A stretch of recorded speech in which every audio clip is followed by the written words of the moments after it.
ये पिक्चर देख रहे हो, इधर ये छोटा सा डॉट ये हमारी अर्थ है जिधर हम सब रहते हैं। इस पिक्चर का नाम है द पेल ब्लू डॉट और ये वॉयेजर 1 ने खींची थी जब वो अर्थ से 6 बिलियन किलोमीटर दूर था और इंटरस्टेलर स्पेस में एंट्री मारा था। लेकिन ये पिक्चर हमें कैसे रिसीव हुई? अब कोई वाईफाई तो लगा हुआ नहीं है जो हमारी अर्थ पर ये पिक्चर को ट्रांसफर कर देगा 6 बिलियन किलोमीटर दूर से। अगर वाईफाई भी हो तब भी इतनी दूर से कोई पिक्चर ट्रांसफर नहीं हो सकती। 5 से अब तक स्पेस एजेंसीज ने टोटल में 8 रोवर्स लॉन्च किए मार्स पर, जिनमें से 7 सक्सेसफुली लैंड हो गए थे और उन 7 में से 3 अभी भी ऑपरेशनल है मार्स पर। यानी कि डाटा ट्रांसफर हो रहा है और हमें मार्स से अर्थ पर पिक्चर्स रिसीव हो रही हैं। लेकिन किस तरीके से? जो हम अर्थ पे बैठ के मार्स की तस्वीरें देख रहे होते हैं ना, इसके पीछे बहुत सारे प्रोसेसेस हैं। ये नहीं कि बस पिक्चर क्लिक की और हो गया काम। इस पिक्चर को भेजने के प्रोसेस से पहले हमें डाटा ट्रांसमिशन के बारे में समझना पड़ेगा। मार्स की एग्जांपल ले लेते हैं। किसी भी सिग्नल को ट्रांसफर करने के लिए 2 चीजें इंपॉर्टेंट होती हैं, सेंडर और रिसीवर के दरमियान का डिस्टेंस और टाइम कितना लगेगा एक सिग्नल को दूसरी जगह ट्रांसफर होने में। अब ये सिग्नल भी स्पीड ऑफ लाइट से ट्रेवल करते हैं जो कि है 3 लाख किलोमीटर पर सेकंड।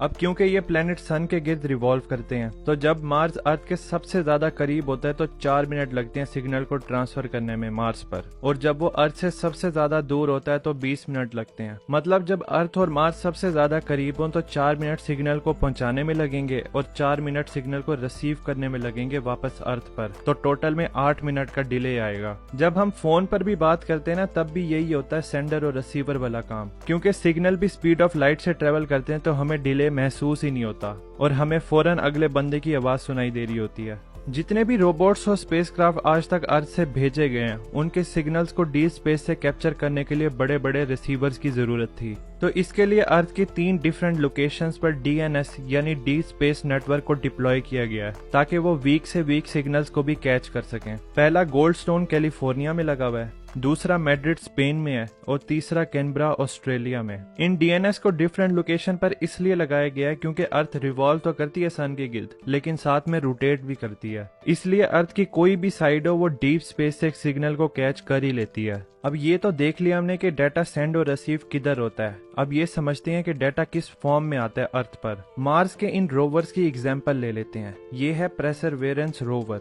देखने में तो ये रोवर एक रिमोट कंट्रोल कार जितना लगता है, लेकिन एक्चुअल में ये इतना बड़ा है अगर इंसान से इसको कंपेयर करते हैं तो। इसको बनाने से लेकर मार्स तक पहुंचाने में $2.4 बिलियन की कॉस्ट आई है। तो देखते हैं कि ये रोवर एक्चुअल में किस तरह काम करता है। पहले तो ये रोवर एक पिक्चर को कैप्चर करता है मार्स की सरफेस या उसकी सराउंडिंग की अपने हाई डेफिनेशन कैमरा के साथ। ये पिक्चर रोवर की ऑन बोर्ड मेमोरी में सेव हो जाती है। फिर ये जो पिक्चर खींची गई होती है इसको कंप्रेस किया जाता है इसके साइज को रिड्यूस करके, इसमें इंपॉर्टेंट डिटेल्स को मिस किए बगैर। कंप्रेशन एल्गोरिथम का इस्तेमाल किया जाता है इमेज के डाटा को कॉम्पैक्ट करने के लिए। अब ये जो पिक्चर रोवर कैप्चर करता है, जरूरी नहीं है कि इसमें सारी ही इंपॉर्टेंट हो, बल्कि इनमें से कुछ को सिलेक्ट किया जाता है जो कि साइंटिफिक गोल के साथ अलाइन हो। हाई प्रायोरिटी इमेज को ही सिलेक्ट किया जाता है जिसमें कोई पोटेंशियल हो डिस्कवरी का, या फिर कोई ऐसी पिक्चर जो कि यूनिक जियोग्राफिकल फीचर दिखा रही हो, या फिर कोई अनएक्सपेक्टेड फिनोमिना। सिर्फ इनको ही सिलेक्ट किया जाता है ट्रांसमिशन के लिए।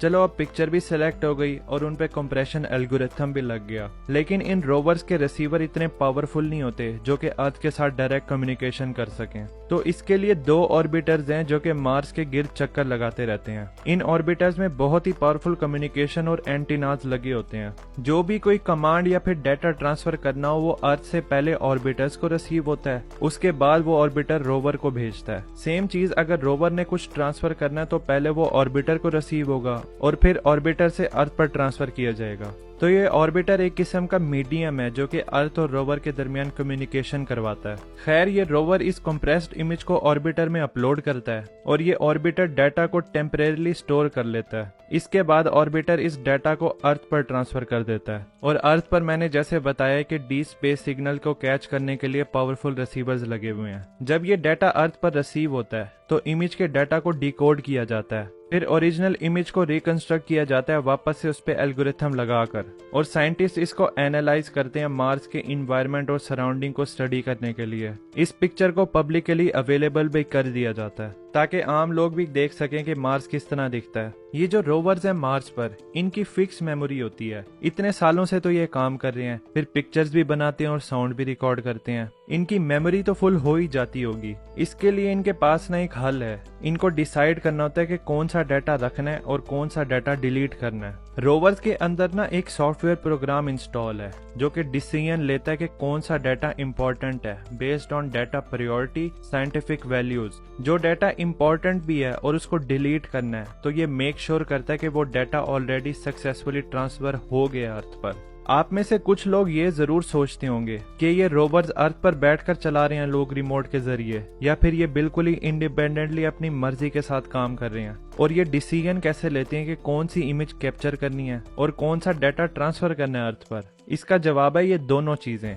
रोवर्स को अर्थ से भी कंट्रोल किया जा रहा है, मतलब वैसे नहीं कि अब लेफ्ट जाओ या अब राइट जाओ, ना ही ये टोटली इंडिपेंडेंट है, बल्कि इन दोनों का मिक्सचर है। पहले तो अर्थ से इसको कंट्रोल कैसे किया जाता है उसको देखते हैं। अर्थ पर जो मिशन प्लानर्स हैं और इंजीनियर्स हैं वो रोवर्स की एक्टिविटीज को पहले से ही शेड्यूल करके रख देते हैं कि इसने दिन भर आज ये काम करना है। मतलब एक कमांड सीक्वेंस मिल जाता है रोवर को कि इसने आज इस लोकेशन पर जाना है। साइंटिफिक ऑब्जर्वेशन, डाटा कलेक्शन और कम्युनिकेशन एक्टिविटीज सब पहले से डिफाइन कर दी जाती हैं। और ये रोवर इंडिपेंडेंटली इस तरह काम करता है कि उसने किसी सिचुएशन में खुद ही डिसीजन लेना है उस बेसिस पर जिस डाटा से इसको पहले से ही ट्रेन किया हो, प्री डिफाइंड रूल और एल्गोरिथम की मदद से। जैसे कि रास्ते में आए किसी ऑब्स्टिकल से किस तरह बचना है, या कोई न्यू सिचुएशन आ गया है तो रोवर खुद ही डिसीजन ले, वेट ना करे अर्थ से कमांड आने का। सिंपल अल्फाज में बताऊं तो इसकी एग्जांपल इस तरह हो सकती है। रोवर ने कोई पिक्चर क्लिक की इंडिपेंडेंटली किसी फिनोमिना की, तो साइंटिस्ट उसको देखेंगे और रोवर को टास्क देंगे कि उस लोकेशन पर दोबारा जाओ, मेजरमेंट्स लो,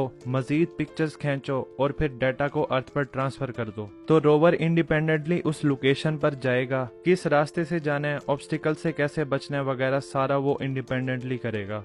तो इस तरह ये रोवर्स मार्स को स्टडी करते हैं, फिर डाटा को ट्रांसफर करते हैं अर्थ पर और हमें न्यू डिस्कवरीज देखने को मिलती हैं। अगर मार्स के बारे में आपको और जानना है कि इंसान किस तरह मार्स को टेराफॉर्म कर उस पर रह सकते हैं, इस पे मैंने डिटेल में वीडियो बनाई है, आप यहाँ से चेक कर सकते हैं। और अगर स्पेस के बारे में आपको जानने का शौक है तो इस पर मैंने पूरी प्लेलिस्ट बनाई है स्पेस वाली, आप इसको भी देख सकते हैं। फिर मिलते हैं स्पेस में।